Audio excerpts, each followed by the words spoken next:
I'm sorry, but I don't want to be an emperor. That's not my business. I don't want to rule or conquer anyone. I should like to help everyone if possible. Jew, Gentile, black man, white. We all want to help one another. Human beings are like that. We want to live by each other's happiness, not by each other's misery. We don't want to hate and despise one another. In this world, there's room for everyone, and the good earth is rich and can provide for everyone. The way of life can be free and beautiful. I am happy to join with you today in what will go down in history as the greatest demonstration for freedom in the history of our nation.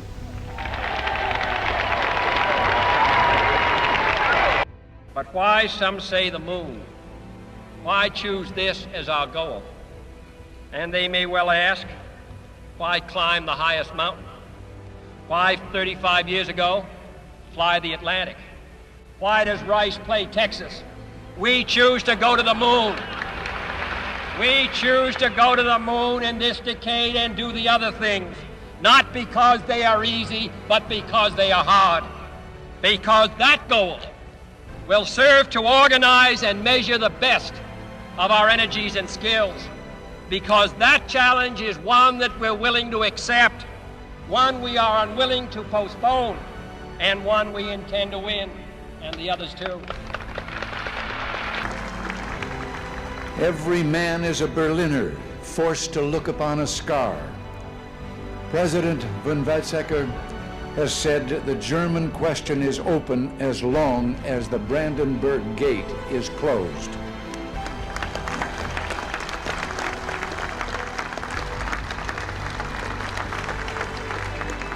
But today I say, as long as this gate is closed, as long as this scar of a wall is permitted to stand, it is not the German question alone that remains open, but the question of freedom for all mankind. I have a dream.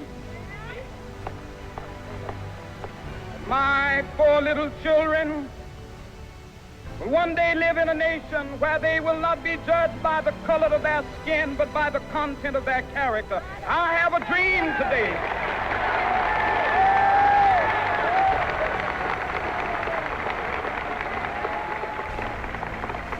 With this faith, we will be able to work together, to pray together, to struggle together, to go to jail together, to stand up for freedom together, knowing that we will be free one day.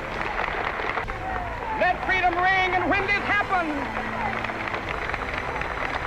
when we allow freedom to ring, when we let it ring from every village and every hamlet, from every state and every city, we will be able to speed up that day when all of God's children, black men and white men, Jews and Gentiles, Protestants and Catholics, will be able to join hands and sing in the words of the old Negro spiritual, free at last, free at last. Thank God Almighty, we are free at last. General Secretary Gorbachev, if you seek peace, if you seek prosperity for the Soviet Union and Eastern Europe, if you seek liberalization, come here to this gate. Mr. Gorbachev, open this gate.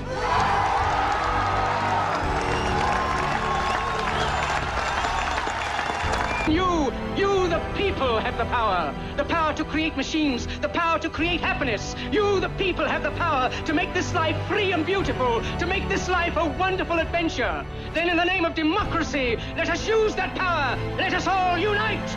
Let us fight for a new world, a decent world, that will give men a chance to work, that will give youth a future and old age a security.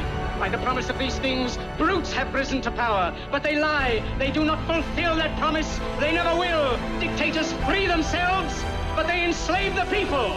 Now let us fight to fulfill that promise. Let us fight to free the world, to do away with national barriers, to do away with greed, with hate and intolerance.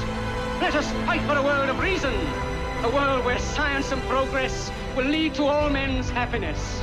Soldiers, in the name of democracy, let us all unite!